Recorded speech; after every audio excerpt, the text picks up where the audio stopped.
Bismillahirrahmanirrahim. Satu, salat adalah perwujudan iman seorang hamba. Karena itulah kalimat salat pertama kali disebutkan dalam Al-Quran, itu letaknya setelah kalimat iman. Al-Baqarah ayat 3, alladzina yu'minuna bil ghaibi wa yuqimunas shalah. Orang-orang yang telah menyatakan beriman dan konsisten menjaga imannya. Beda alladzina amanu dengan yu'minun. Amanu telah beriman.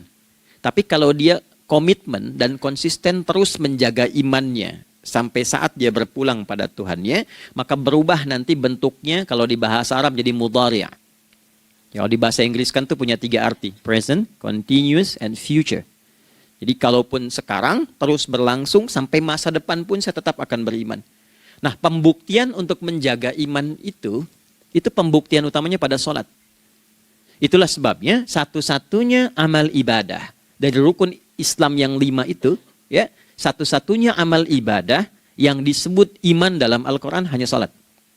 Teman-teman boleh buka Quran surah kedua Al-Baqarah di ayat 143. Ya, di pertengahan ke ujung ayatnya. Saya percepat. Wa ma kana Allahu liyudhi'a imanakum. Dan Allah nggak akan pernah menyia-nyiakan sholat seseorang yang dikerjakan karena imannya. Ayat ini turun, ketika ada terjadi pergantian arah kiblat. Dari yang tadinya semula ke Masjidil Aqsa, lalu berputar 180 derajat, beralih ke Masjidil Haram. Nabi sedang berada di luar Madinah. Madinah tempo dulu, wilayahnya nggak seluas cakupan sekarang. Oke, kalau diilustrasikan, area sekitaran Masjid Nabawi sekarang itulah Madinah lah. Di luar itu sudah di luarnya. Nah, Nabi sedang sholat, riwayatnya banyak menyebutkan, ada yang mengatakan zuhur, ada asar, ada maghrib. Di pertengahan itu turunlah Al-Baqarah ayat 144. Qad nara taqalluba wajhika fis sama' falanuwalliyannaka qiblatan tardaha fawalli wajhaka syatral masjidil haram.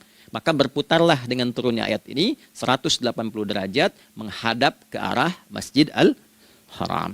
Problemnya adalah ketika Nabi dan pengiring beliau kembali ke Madinah, area Masjid Nabawi, kan nggak semua masyarakat ikut. Maka virallah informasi itu bahwa kiblat telah beralih ke kiblat awal, yaitu Ka'bah Al-Musyarrafah. Maka penduduk panik pada saat itu. Status sholat kami yang tadi dikerjakan bagaimana? Karena sedang nggak bisa diulang, sudah pindah waktu. Maka turunlah kemudian firman Allah yang Al-Baqarah 143 itu, wa ma kana Allahu liyudhi'a imanakum. Karena engkau mengerjakan sholat itu dengan imanmu, maka Allah nggak menyia-nyiakan imanmu itu. Maksudnya apa? Walaupun arah kiblatnya tidak tahu mengarah kepada sisi yang belum berubah, tetap dihitung pahalanya sempurna karena imannya.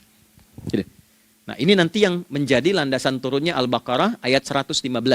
Walillahil masyriq wal maghrib fa aina ma tuwallu fa thamma wajhullah. Kalau Anda sedang tugas nanti di lapangan, lalu sulit menemukan arah kiblat.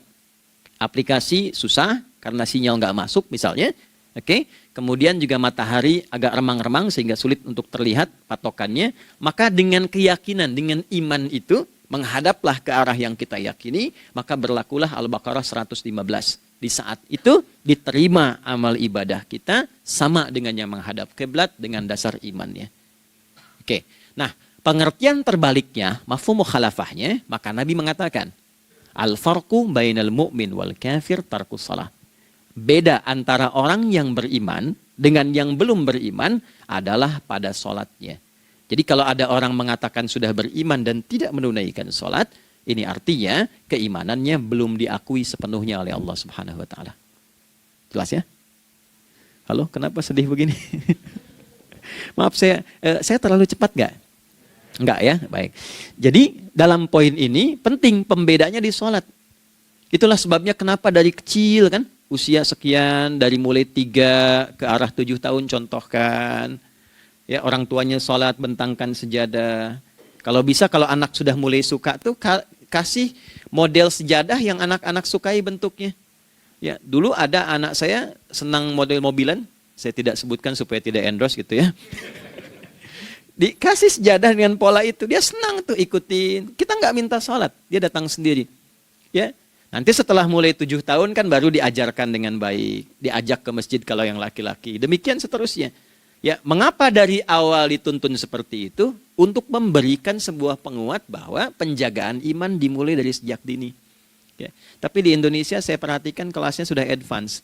Ya, TK sudah manasik gitu. Itu satu ya. Karena nanti kalau Nabi bilang begitu artinya akan terjadi orang mengatakan beriman tapi tidak sholat. Ya, makanya keras dari awal Nabi katakan bahwa pembeda antara orang yang beriman dengan yang baru klaim beriman itu pada sholatnya. Ya, pada sholatnya. Mengerjakan sholat maka sah status imannya, tidak menunaikan sholat maka bermasalah imannya.